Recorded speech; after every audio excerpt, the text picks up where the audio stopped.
Miss Afro-Vivalist, come on out.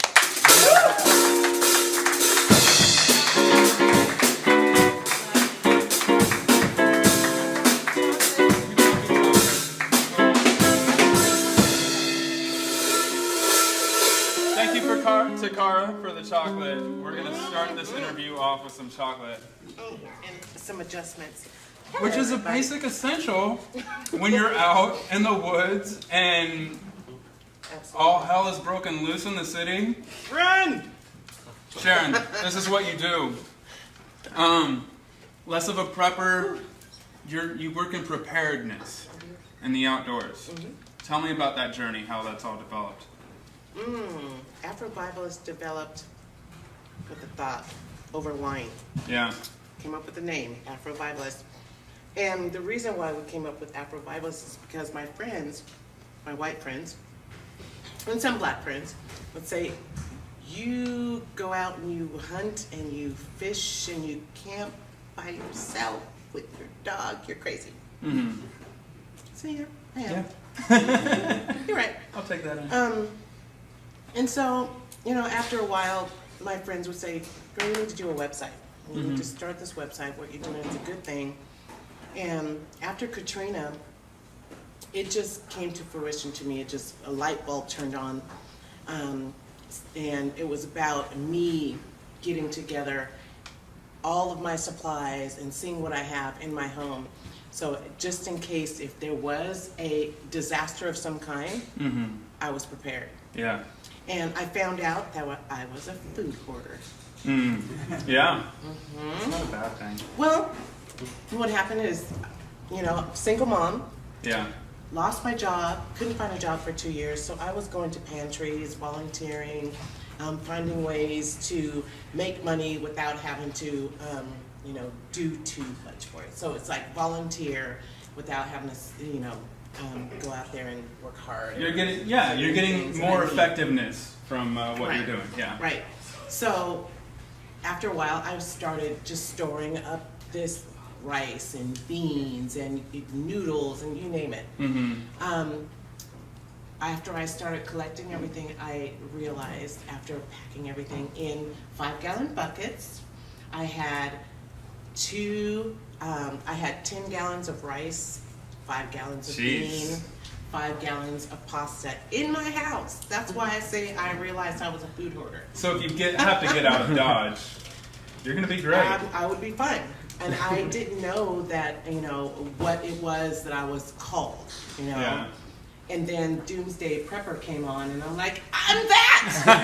That's what I am! I'm a prepper! Yeah, yeah. But not only, so you find with a lot of these preppers that they're very insular, and they're not sharing the things that they know, their knowledge. They're trying to take care of themselves. And something I admire very much about you is not only are you doing all the necessary things for and when disaster strikes, but you're teaching people the basic elements on how to be prepared when those disasters strike. After a while, I realized, doing some research, that 90% of people of color are not prepared. I have friends who are Mormons, and I've learned from them, and it's like, wow. I mean, when you say prepper, Mormons are just awesome when it comes to that. Yeah. But when it comes to people of color, we're not ready. Yeah. And I decided to get out there and start educating, you know, and encouraging people, hey, buy an extra can of soup, buy an extra bag of rice, put it underneath your bed, put it in your closet, put it wherever you can, you know, find a spot for it. But just start getting those items and start preparing and putting them aside just for that day. Yeah. And it's just been an awesome experience because, you know, when I first started, it was, whatever, you're paranoid, freak, you know, all of that. And now it's turned around because people are starting to realize, you know what? That psycho might be onto something. You are. Yeah. I want to be with this psycho at the end of days. Just because you have so much going on, and tell my audience how they can interact with you and how they could get involved and learning some of the tips and trades that you've learned and that you have like on your website? What I find on my website is, you know what, if there's something that you're interested in, email me. You know, Yeah. I will respond back. And I'm not really good at sharing my events. You know, Yeah. I have to get somebody on that part of it, because I'm just one of those spontaneous people. Yeah. And I feel like I want to go fishing, and I just go fishing. Yeah. And my friends are like, well, you should have told us you were going fishing. I'm like, oh, yeah. Yes, I should. Yeah. So, you know, things like that, Yeah. you know, I will put out there. I do have 2 events coming up this month. This weekend, I'm going to the women's hunting camp in Malala. And then the following weekend, next weekend, I'm going to the ladies only hunting camp in La Pine. Mm-hmm. So, and then after that, going to Chicago to be a vendor at the Wakanda Con. So excited. That was just one of those fluke weird things, because when I first applied and wanted to be a vendor or presenter about the survival kit, they're like, yeah, no. Yeah. And now it's a thing. In the city of Wakanda, is it like Well, in, it is in Illinois? It is, but that's not where it's going. Okay. It's gonna be There is a Chicago. city there, guys. There is a city. Yeah, 40 miles away. Yeah. But it's not going to be there. But yeah, three weeks ago, got an email. Congratulations, you're a vendor. And I'm like, oh shoot! I better get things going. So I've been pulling my hair out, trying to get things going with that. Well, before we're pulling our hair out, because there's no water going through our faucets, when there's no energy, you know, things of that nature happen. What is a good basic tip? If you could give us just one tip Water. for survival. Water. Water is life. You cannot go 3 days without water. So if you want to live on the 4th day, I would recommend everyone go out and start stocking up on water. Yeah. Water's life. Without it, we will not live past that. So find ways of gathering your water, finding spots for it. Even if it's, you know, I was talking to a young lady and she said, oh, I dumped out all my water because the water goes bad. Yeah. Water does not go bad. It doesn't.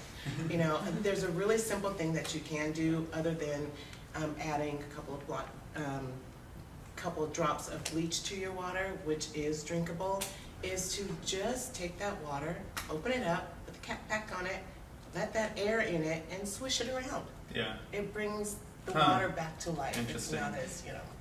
And they say you need a gallon of water per You person need per 1 day. gallon per person per day. So if you are planning for 30 days, you have to make sure you've got your water for that, because you have your drinking water, your hygiene, and your cleaning.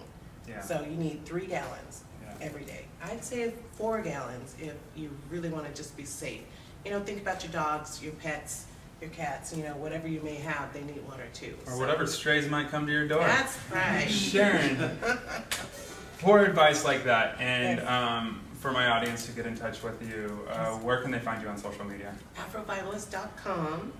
I'm on Instagram. I'm not very good at it, but you know, I'm trying. I really am trying.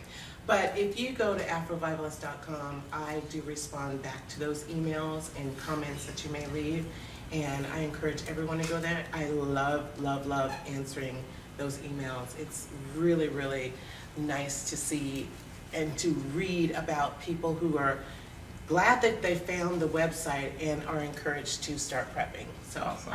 I just love that. Thank you Love it. very much, Sharon. Yes. Thank you. Marvin, Can I go kiss Marvin? you can kiss Marvin.